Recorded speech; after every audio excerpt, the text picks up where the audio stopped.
Hello friends, स्वागत है आपका मेरे YouTube channel study with Shri 2010 पर।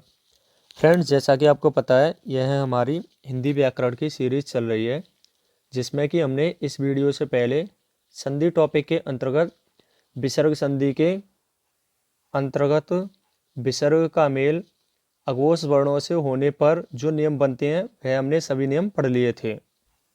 यदि आपने अभी तक विसर्ग संधि के पहले नियम वाली वीडियो को नहीं देखा है तो आप हमारे YouTube चैनल पर जाकर वीडियो को देख सकते हैं। फ्रेंड्स, आज हम पढ़ेंगे विसर्ग संधि के अंतर्गत विसर्ग का मेल सघोष वर्णों से होने पर जो नियम बनते हैं उन सभी नियमों को पढ़ेंगे और विसर्ग संधि को पूरा कंप्लीट करेंगे। तो चलिए फ्रेंड्स, स्टार्ट करते हैं आज का अपना वीडियो विसर्ग संधि लेक्चर 2। फ्रेंड्स, विसर्ग का मेल सघोष वर्णों से करने से पहले हम पहले देख लेते हैं कि आपके 31 सघोष वर्ण जो हैं वो कौन कौन से होते हैं। तो हम जानते हैं प्रत्येक वर्ग का तीसरा, चौथा और पांचवा लेटर, इस तरीके से आपके ये टोटल कितने हो गए 15, प्लस सभी स्वर जो कि आपके कितने होते हैं 11, प्लस आपके अंतःस्थ व्यंजन य, र, ल, व, प्लस एक आपका ऊष्म व्यंजन बच रहा था जो कि कौन सा है ह। तो ये कितने हो गए 5, कुल मिला के आपके कितने हो गए 31। ठीक है फ्रेंड्स, तो नियम वन में जो है हम सबसे पहले क्या करेंगे, आ का मेल जो है, कहने का मतलब विसर्ग का मेल जो है आ के अलावा अन्य जो आपके 10 स्वर बचते हैं उनसे करेंगे। ठीक है फ्रेंड्स, तो यह नियम आपका क्या कहता है, जब विसर्ग से पहले आ हो और उसका मेल जो है आ के अलावा अन्य किसी 10 स्वर से हो तो आपके जो विसर्ग है उसका क्या हो जाता है, लोप हो जाता है, अर्थात विसर्ग हट जाता है। ठीक है फ्रेंड्स, आई होप आपको नियम अच्छे से समझ में आया होगा। यदि नहीं आया है तो आप एक बार पॉज करके वीडियो को दोबारा से देख लें। चलिए इसके कुछ एग्जाम्पल देखते हैं। जैसे अतः प्लस एव, तो इसमें क्या हो रहा है, विसर्ग से पहले तो आ रहा है, कहने का मतलब त अ, अतः को हम ऐसे तो लिखेंगे। ठीक है फ्रेंड्स, और इसका मेल किससे हो रहा है, आ को छोड़कर अन्य किसी स्वर से, तो इसमें से विसर्ग हट जाएगा तो आपका क्या बन जाएगा अतः। अतएव आगे ततः प्लस एव, इसका क्या बन जाएगा ततएव। ऐसे ही पय प्लस आदि पय आदि, पयः प्लस इच्छा पय इच्छा, यशः प्लस इच्छा यश इच्छा, मनः प्लस उच्छेद मनुच्छेद। चलिए आगे देखते हैं अपना नियम 2।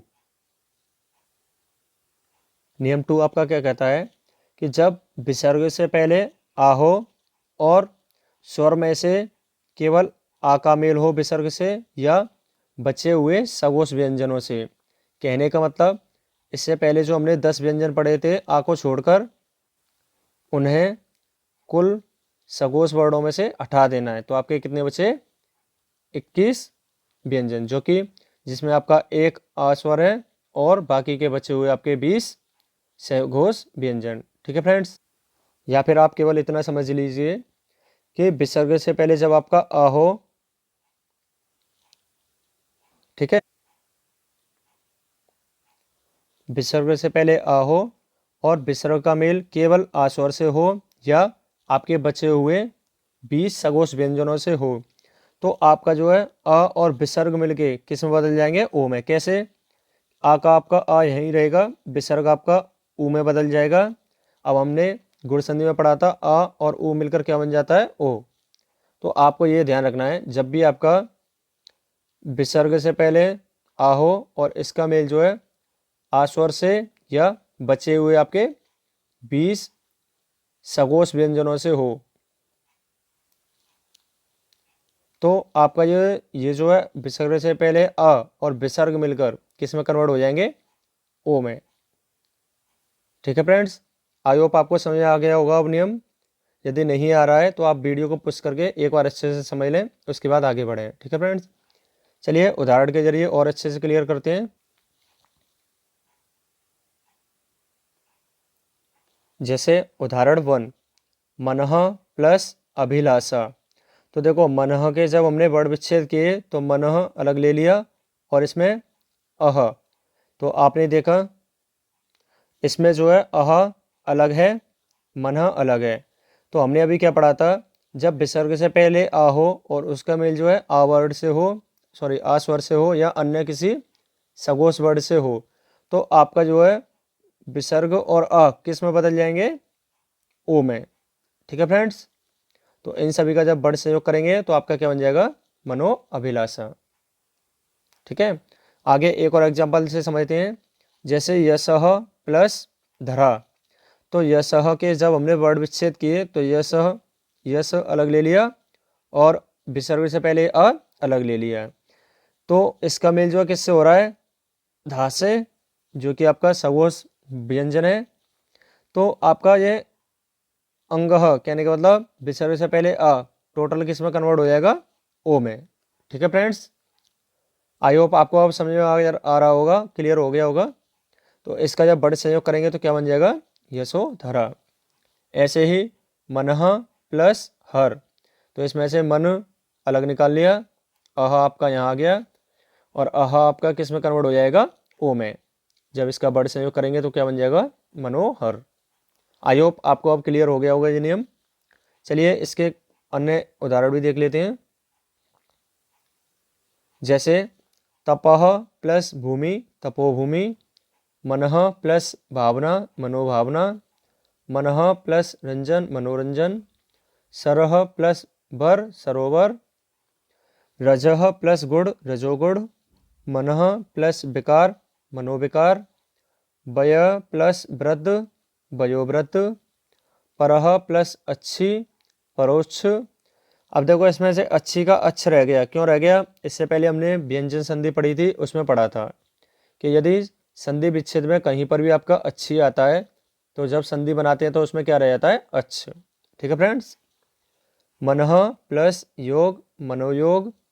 मनः प्लस विज्ञान, मनोविज्ञान। पयः प्लस द, पयोद। नभः प्लस मंडल, नभोमंडल। आगे मनः प्लस रथ, मनोरथ। मनः प्लस अनुकूल, मनोकूल। अधः प्लस गति, अधोगति। मनः प्लस दशा, मनोदशा। यशः प्लस द, यशोदा। सरः प्लस ज, सरोज। तो देखो फ्रेंड्स, अब आपको यहाँ पे एक डाउट क्रिएट हो रहा होगा।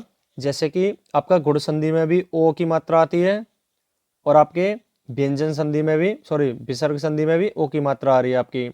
तो देखो इस डाउट को क्लियर करने के लिए हम आगे बढ़ते हैं और इसे क्लियर करते हैं। जैसे कि आपने देखा कि गुण संधि तथा विसर्ग संधि दोनों में ओ स्वर की पहचान होती है। कैसे करेंगे पहचान कि इसमें जो है आपकी गुण संधि है या विसर्ग संधि है।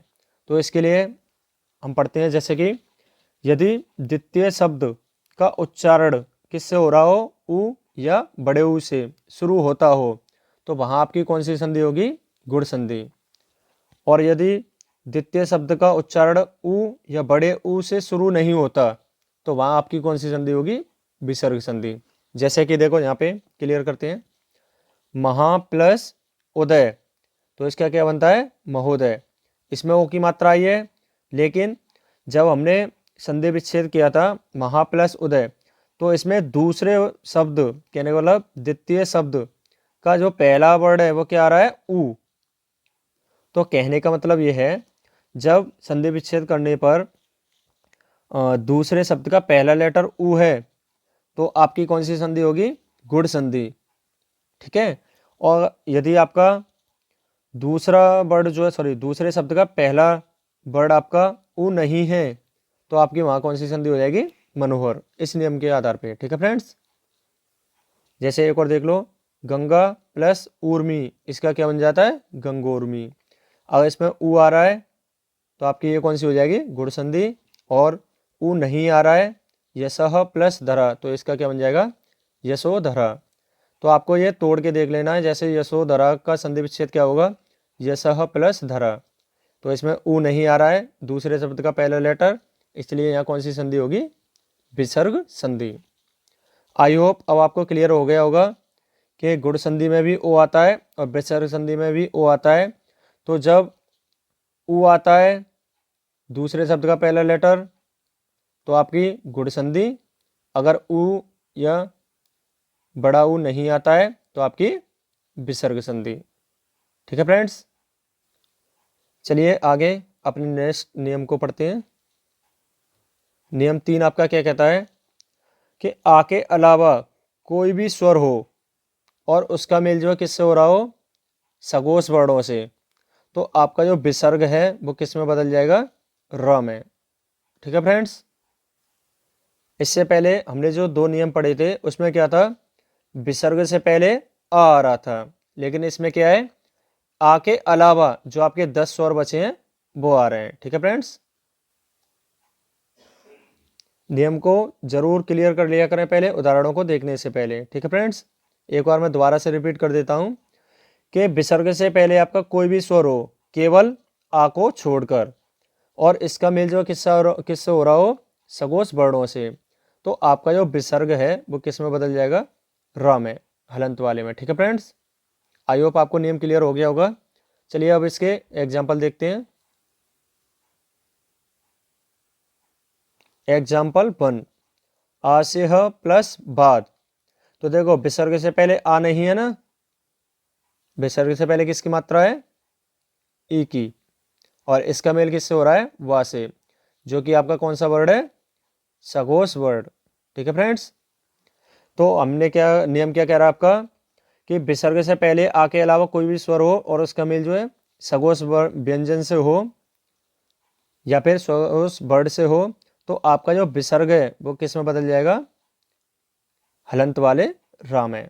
ठीक है फ्रेंड्स, अब इसका जब वर्ड संयोग करेंगे तो क्या बन जाएगा? आशीर्वाद।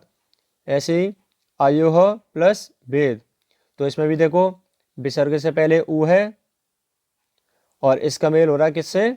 सगोश वर्ड से, तो आपका विसर्ग किस में कन्वर्ट हो जाएगा?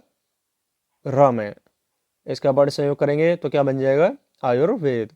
ऐसे ही निह प्लस अक्षर निरक्षर। अब देखो इसमें विसर्ग से पहले ई है ना, किंतु इसका मेल किससे हो रहा है? आ से, तो हम जानते हैं कि आपके 31 जो सगोश वर्ड होते हैं उसमें आपका आ भी आता है। ठीक है, कहने का मतलब 11 आपके स्वर आते हैं, इसलिए इसमें विसर्ग किस में कन्वर्ट हो गया? र में। ठीक है फ्रेंड्स, आई होप आपको अब क्लियर हो गया होगा। चलिए आगे और एग्जांपल देखते हैं। आयोह प्लस विज्ञान, तो इसका क्या बन जाएगा? आयुर्विज्ञान। ऐसे ही धनुह प्लस धर धनुर्धर। नेह प्लस मल निर्मल। आगे और भी देख लेते हैं। धनुह प्लस विद्या, तो इसका बन जाएगा धनुर्विद्या। दोह प्लस उपयोग दुरुपयोग। यजुः प्लस वेद यजुर्वेद। दोह प्लस आत्मा दुरात्मा। चतुः प्लस भुज चतुर्भुज। नेह प्लस गुड़ निर्गुण। ये सब आपका विसर्ग किस में कन्वर्ट हो रहा है? र में। ठीक है फ्रेंड्स, आगे और भी एग्जांपल देख लेते हैं। नेह प्लस धन निर्धन। दोह प्लस योधन दुर्योधन। नेह प्लस दोष निर्दोष। नेह प्लस आशा निराशा। नेह प्लस विकार निर्विकार। नेह प्लस अपराध निरपराध। बहेह प्लस अंग बहिरंग। यहाँ पे आपका बहिर्रंग हो जाएगा। ठीक है, बहिर्रंग। नेह प्लस उपाय निरुपाय। दोह प्लस बल दुर्बल। दोह प्लस लभ दुर्लभ। आई होप आपको अब ये नियम क्लियर हो गया होगा अच्छे से। चलिए पढ़ते हैं अपने नेक्स्ट नियम को। उससे पहले इसके कुछ अपवाद हैं उनको देख लेते हैं। अब ये अपवाद क्यों है? क्योंकि हमारा जो नियम कह रहा था वो क्या कह रहा था कि विसर्ग से पहले आपके कोई भी 10 स्वर हो किसको छोड़कर? आ को छोड़कर, किंतु इसमें क्या हो रहा है, आपका आ ही आ रहा है। आ रहा है या नहीं आ रहा है? ठीक है फ्रेंड्स, तो इसलिए इसमें अपवाद है। अपवाद क्यों है? क्योंकि हमारा जो नियम कहता है कि विसर्ग से पहले आपके 10 कोई भी स्वर हो और इनका मेल किससे हो रहा हो, सघोष वर्णों से, जो कि 31 होते हैं। तो आपका जो विसर्ग है वो किस में कन्वर्ट होना चाहिए था, विसर्ग रा में। ठीक है फ्रेंड्स, किंतु अभी भी रा में ही होगा, लेकिन नियम के अकॉर्डिंग इसमें क्या था कि विसर्ग से पहले आ नहीं होना चाहिए, किंतु इसमें आ है, इसलिए ये अपवाद है। ठीक है फ्रेंड्स, तो कौन कौन से अपवाद हैं उन्हें देख लेते हैं। पुनः प्लस अवलोकन, इसका क्या बन जाता है, पुनर्वलोकन। पुनः प्लस जन्म, पुनर्जन्म। अंतः प्लस देशीय, अंतर्देशीय। पुनः प्लस उद्धार, पुनरुद्धार। पुनः प्लस इच्छड़, पुनरीक्षण। पुनः प्लस निर्माण, पुनर्निर्माण। अंतः प्लस यामी, अंतर्यामी। अंतः प्लस द्वंद्व, अंतर्द्वंद्व। अंतः प्लस निहित, अंतर्निहित। फ्रेंड्स, आपको बिल्कुल भी कन्फ्यूजन होने की ज़रूरत नहीं है, कन्फ्यूज होने की। कहने का मतलब यह है, जब भी आपके सामने ये अपवाद आएंगे, यदि आप इनको एक दो बार पढ़ लेंगे तो आप आसानी से पता कर सकते हो कि इनका सही संधि विच्छेद क्या होगा। जैसे पुनर्जन्म, आपसे पूछेगा कि पुनर्जन्म का सही संधि विच्छेद क्या होगा। जब आपने एक दो बार इनको देख लिया होगा अच्छे से, तो आप आसानी से बता सकते हैं पुनः प्लस जन्म होता है। ठीक है फ्रेंड्स, चलिए आगे पढ़ते हैं अपना नेक्स्ट नियम, नियम 4। नियम 4 आपका क्या कहता है कि जब विसर्ग से पहले केवल ई या ऊ हो और उसका मेल जो किससे हो रहा हो, रा वर्ड से, तो आपका जो विसर्ग है वो तो हट जाएगा और ई या ऊ आपके दीर्घ हो जाएंगे। ठीक है, आई होप आपको क्लियर हो गया होगा नियम। नहीं हो रहा है तो मैं आपको एक बार और रिपीट कर देता हूँ। कहने का मतलब ये है, जब विसर्ग से पहले केवल ई या उ स्वर हो और इनका मेल जो है रा वर्ड से हो रहा हो, तो आपका विसर्ग का तो लोप हो जाएगा। ठीक है, और ई या उ आपके दीर्घ ई और दीर्घ उ में बदल जाएंगे। ठीक है फ्रेंड्स, चलिए उदाहरण के जरिए अच्छे से क्लियर करते हैं। जैसे कि नेह प्लस रोग, तो अब देखो इसमें क्या हो रहा है, विसर्ग से पहले आपका ई स्वर है और इसका मेल हो रहा है रा वर्ड से। तो अभी हमने क्या पढ़ा था, ये जो विसर्ग है इसका तो लोप हो जाएगा और ये जो ई है वो दीर्घ ई हो जाएगी, ये तो पढ़ा था। तो देखो जैसे कि नेह प्लस रोग, तो नी आपका ये आ गया और आपका विसर्ग यहाँ आ गया और आपका रोग यहाँ आ गया। ठीक है, तो अब आप क्या करेंगे, इस नी को तो दीर्घ ई में कर देंगे, कहने का मतलब ई पे बड़ी की मात्रा लगा देंगे और इस विसर्ग का लोप हो जाएगा और आगे रोग यो की तो रहेगा। तो इन सभी का जब बड़ संयोग करेंगे तो क्या बन जाएगा, निरोग। ऐसे ही निह प्लस रज, तो ये क्या बन जाएगा आपका, नीरस। सॉरी नीरज, यहाँ पे मिसप्रिंट हो गया। आगे दुह प्लस रस, तो क्या बन जाएगा इसका, दू रस। आगे और देख लेते हैं। जैसे चक्षुह प्लस रोग, तो इसका क्या बन जाएगा, चक्षु रोग, क्योंकि इसमें से विसर्ग का तो लोप हो जाएगा और आपके जो छोटे ऊ की मात्रा वो आपकी दीर्घ ऊ की हो जाएगी। ठीक है फ्रेंड्स, आगे नेह प्लस रव, तो इसका क्या बन जाएगा, नीरव। आगे दोहो प्लस राज, इसका हो जाएगा दूराज। नेह प्लस रस, इसका हो जाएगा नीरस। नेह प्लस रंध्र, नीरंध्र। दोहो प्लस रम्य, दूरम्य। देह प्लस रज, धीरज। आई होप फ्रेंड्स आपको ये नियम भी अच्छे से क्लियर हो गया होगा। अब तो यहीं पर आपके विसर्ग संधि के तो सभी नियम कंप्लीट होते हैं। अब देखो हिंदी की कुछ विशेष संधियाँ और होती हैं, उन्हें भी हम एक बार फटाफट से पढ़ लेते हैं। जैसे नियम आपका वन क्या कह रहा है, बड़े आ का जो है छोटे आ में बदल जाना है। जैसे उदाहरण आम प्लस चूर, तो इसकी संधि क्या बनती है, अमचूर। ऐसे ही हाथ प्लस कड़ी, इसका बन जाता है हथकड़ी। आगे और देखो लड़का प्लस पन, इसका क्या बनता है संधि? लड़कपन। कान प्लस कटा, कनकटा। चलिए आगे और नियम देख लेते हैं इसके। जैसे नियम 2 आपका क्या कह रहा है, जब ई छोटी ई या बड़ी ई के स्थान पर किस में कन्वर्ट हो जाता है? ई हो जाना। जैसे शक्ति प्लस आ, तो आपका ये किस में कन्वर्ट हो, शक्ति शब्द में जो आपका ई है, जैसे सख्त प्लस ई, यही तो हम तोड़ेंगे इसे, ठीक है। तो इसमें क्या कन्वर्ट हो जाएगा? ये जो ई है वो ई में बदल जाएगा, ठीक है फ्रेंड्स। और आगे क्या है इसके, जैसे ये तो सख्त था प्लस ई प्लस आ, तो जब इसका वर्ण संयोग करेंगे तो क्या बन जाएगा? शक्ति, छुट्टी की लग गई, और यह यहाँ पे आ की मात्रा लग जाएगी तो शक्तियाँ, ठीक है फ्रेंड्स। आई होप आपको अच्छे से क्लियर हो गया होगा। ऐसे ही देवी प्लस आ, इसका बन जाएगा देवियाँ। आगे देखते हैं नियम 3। नियम 3 आपका क्या कहता है, दीर्घ ई और दीर्घ ऊ के स्थान पर ये क्या हो जाते हैं? छोटी ई और छोटा ऊ, ठीक है फ्रेंड्स।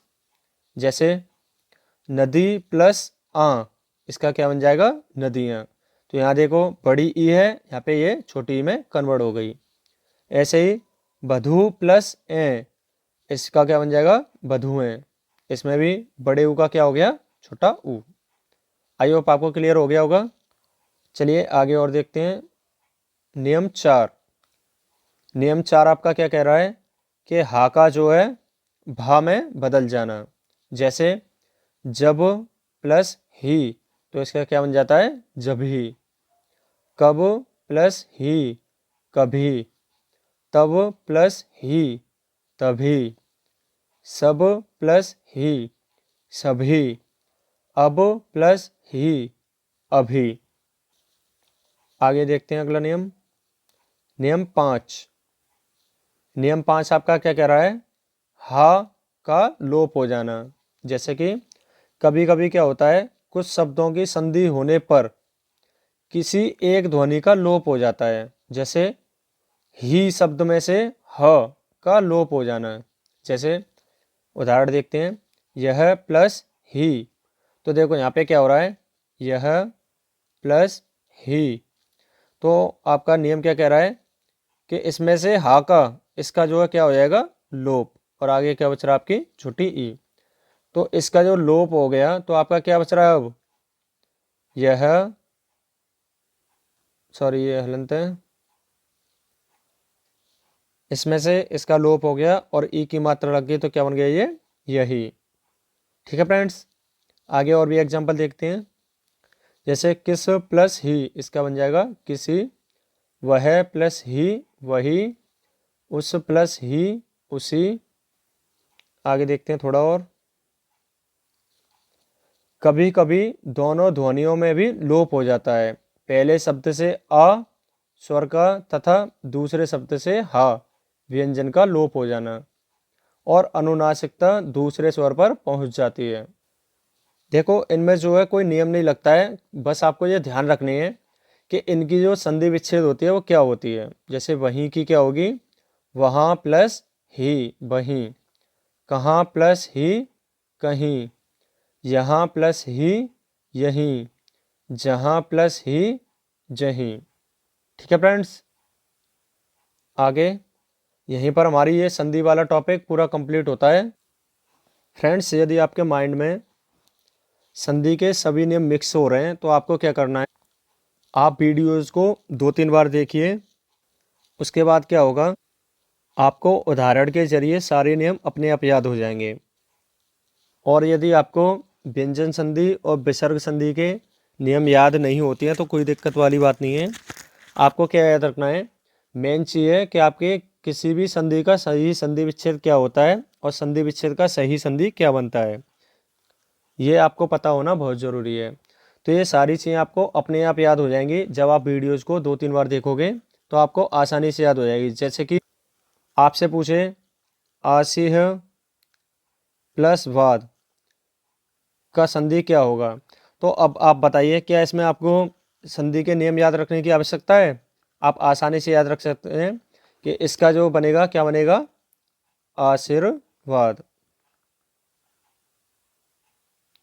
तो आपका जो क्वेश्चन बनता है पेपर में वो इसी तरीके से बनता है कि आशीर्वाद, जैसे कि आशीर्वाद शब्द का सही संधि विच्छेद क्या होगा, या फिर आशीह प्लस वाद बराबर क्या बनेगा?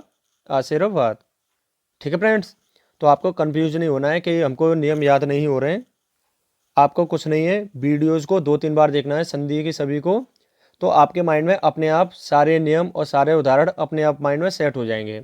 जब आपके सामने पेपर में क्वेश्चन आएगा तो आप आसानी से पता कर सकते हैं कि इसका सही संधि विच्छेद क्या होगा, या इस संधि विच्छेद का सही संधि क्या होगा।